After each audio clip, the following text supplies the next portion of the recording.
Aqui no seu telecurso de física, você já aprendeu a conceituar força e a identificar suas diversas formas de manifestação na natureza. Você já viu o que é força gravitacional e agora está vendo neste novo módulo o que é força elétrica. Será que existe alguma relação entre força gravitacional e força elétrica? E se existe, como será essa relação? Bom, se você não sabe a resposta, não tem problema, porque você está no lugar certo. Porque na teleaula de hoje, você vai continuar a aprender sobre cargas elétricas e vai conhecer a primeira abordagem da força elétrica, a lei de Coulomb. Vai conhecer também o caráter vetorial da força elétrica e como comparar o valor da força elétrica com o da força gravitacional. E agora muita atenção, porque a nossa teleaula está apenas começando.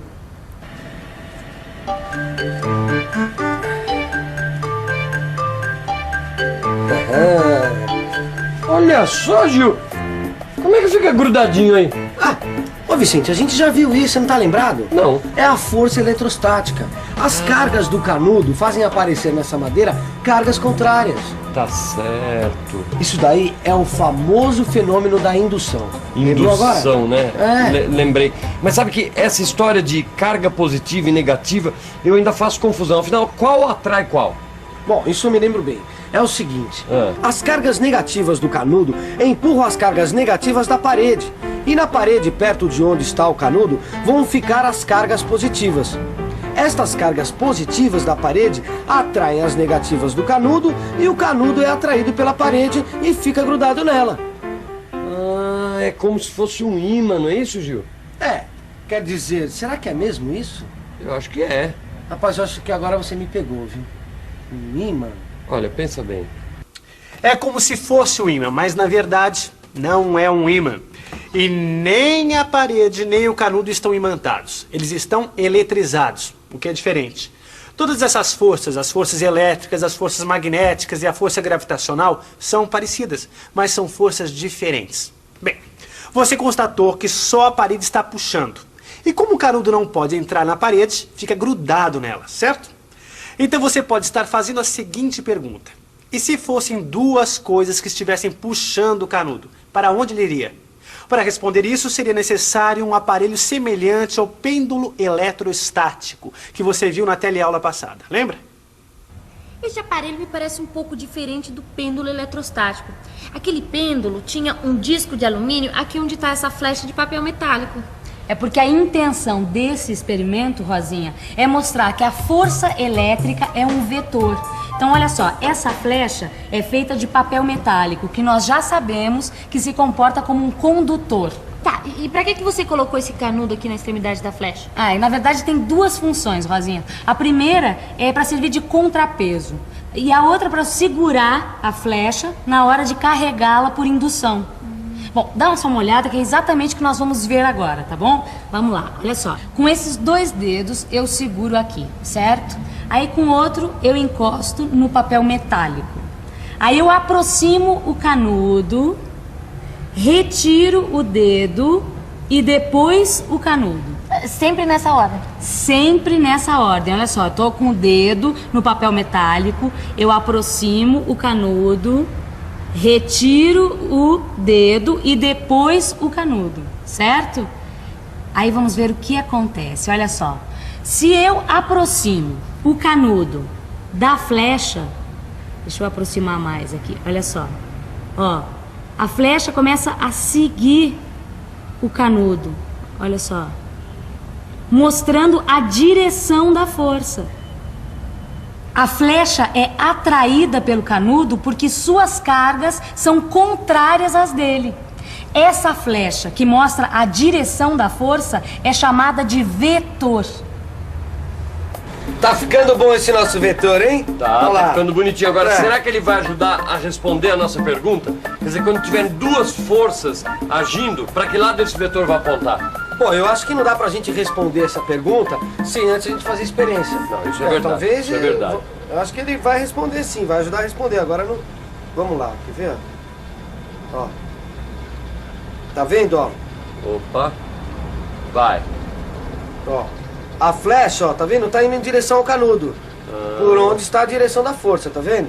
Agora me dá um outro canudo aí, ó. Só que dá uma bela carregada nele. Tá, já tô carregando. Vamos só ver, hein? Como é que o vetor vai reagir quando ele for atraído por dois objetos ao mesmo tempo. Isso, coloca o canudo carregado perto do vetor para ver qual vai olha ser aí, a ó. direção do vetor. Ele tá vindo pro lado do canudo que tá mais próximo, né? Sabe o que é? As duas forças dos dois canudos se somam e a flecha aponta na direção da resultante delas. Sacou? Ah, isso aí prova que a força elétrica, como todas as forças, é um vetor. Exatamente. Olha lá. Quer ver, ó? Só que tem uma coisa. Todo vetor tem uma direção, um sentido e um valor. Por isso não basta conhecer a direção da força elétrica que existe entre duas cargas. Nós precisamos também saber qual é o seu valor. E como se calcula a força que atua entre dois objetos carregados eletricamente? Vamos ficar por dentro desse assunto?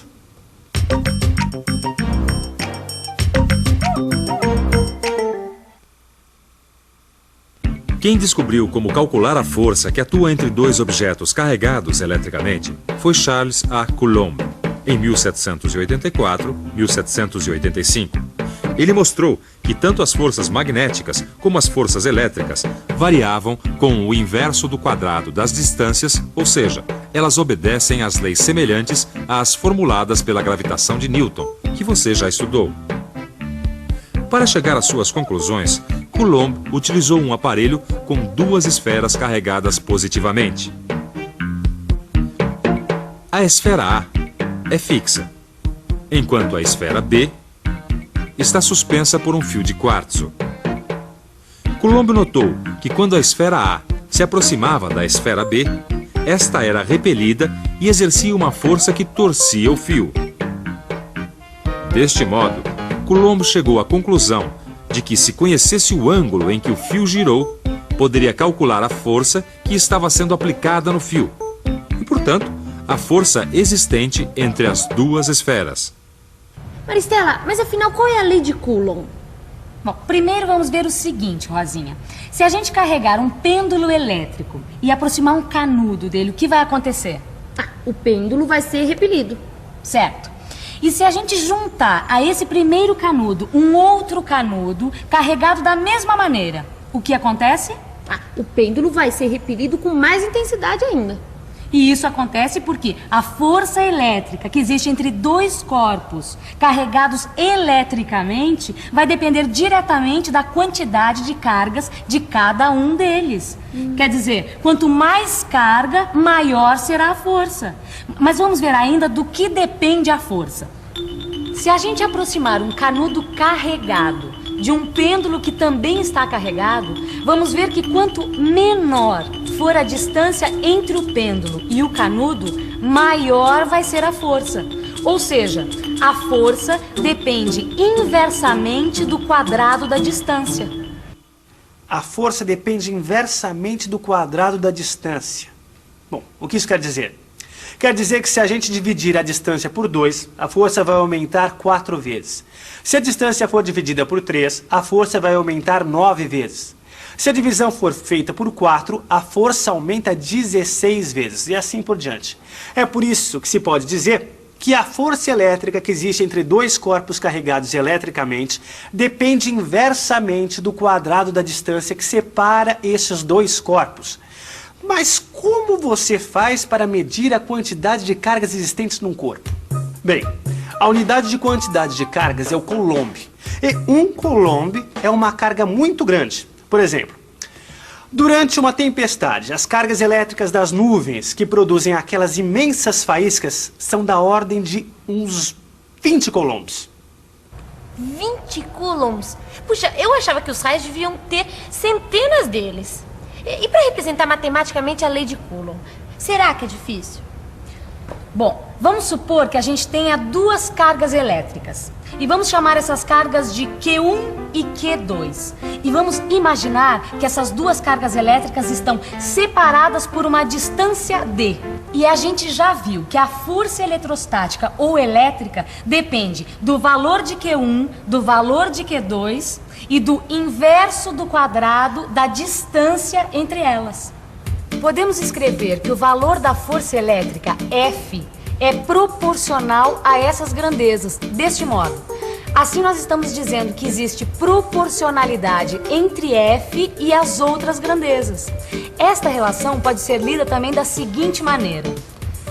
A força elétrica ou eletrostática é proporcional aos valores das cargas e inversamente proporcional à distância entre elas. Essa relação vale para qualquer meio onde as cargas estejam. Se estas cargas estivessem no vácuo, existiria uma constante de proporcionalidade entre F e os outros valores, que poderia ser escrita assim: K é igual a 9 vezes 10 elevado a 9 Newton metro quadrado por Coulomb quadrado. E agora estamos em condições de escrever a relação que nos permite calcular a força elétrica entre duas cargas quando elas estiverem no vácuo. Deste modo, F é igual a 9 vezes 10 elevado a 9 Q1 vezes Q2 sobre D ao quadrado. Este valor é aproximadamente o mesmo se as cargas estiverem no ar. Ah, rapaz, quando então a gente quiser calcular a força que existe entre duas cargas, é só aplicar a lei de Coulomb. Não é isso? E você notou uma coisa? Essa lei de Coulomb, ela é muito parecida, muito semelhante à lei da gravitação universal de Newton. É mesmo, rapaz? Eu não tô muito bem lembrado disso não, viu? Não é? Não. Mas você com certeza tá lembrado, ou não é? A força gravitacional Fg entre duas massas M maiúscula e M minúscula é dada por essa relação. Lembrando que o G, a constante da gravitação, tem esse valor aqui, olha. 6,67 vezes 10 a menos 11 Newton vezes metro ao quadrado dividido por quilograma ao quadrado. E repare que as unidades de G são parecidas com as de K, a constante de proporcionalidade da lei de Coulomb. Ah, então eu acho que eu posso dizer que a matéria atrai a matéria na razão direta das cargas e na razão inversa do quadrado da distância. Exatamente, É isso? Então, é isso mesmo. Então, será que eu posso dizer que a força elétrica é muito maior?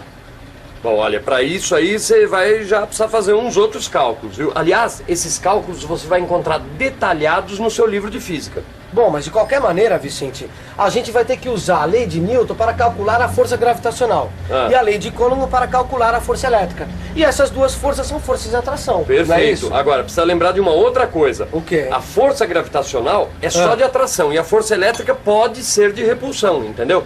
Mas vamos calcular essas duas forças, quer ver? Vamos. Seguinte, vamos chamar de Fg a força gravitacional. Agora é aplicar os valores que nós temos nessa equação e obter o valor da força gravitacional. Agora, vamos chamar de Fe a força elétrica e obter o seu valor utilizando o mesmo procedimento.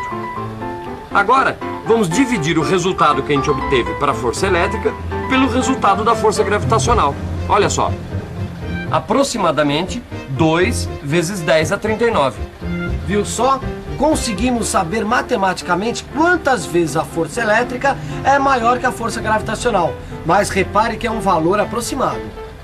Puxa, Maristela, que número grande! Realmente, Rosinha, olha, para você ter uma ideia da diferença entre essas forças, se a gente comparar o tamanho do universo com de um átomo, a gente vai obter um número menor do que esse. É mesmo? É. Bom, mas agora chega de informação, hein? Que tal uma boa revisão? E atenção, se liga aí que é a hora da revisão.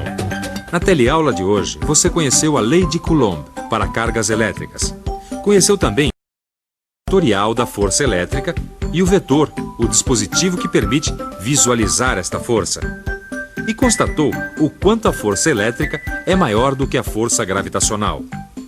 Bom, é sempre bom lembrar de acompanhar a sua teleaula juntamente com o seu livro de física. Lá você vai encontrar a demonstração matemática das equações que você aprendeu aqui. Até a próxima.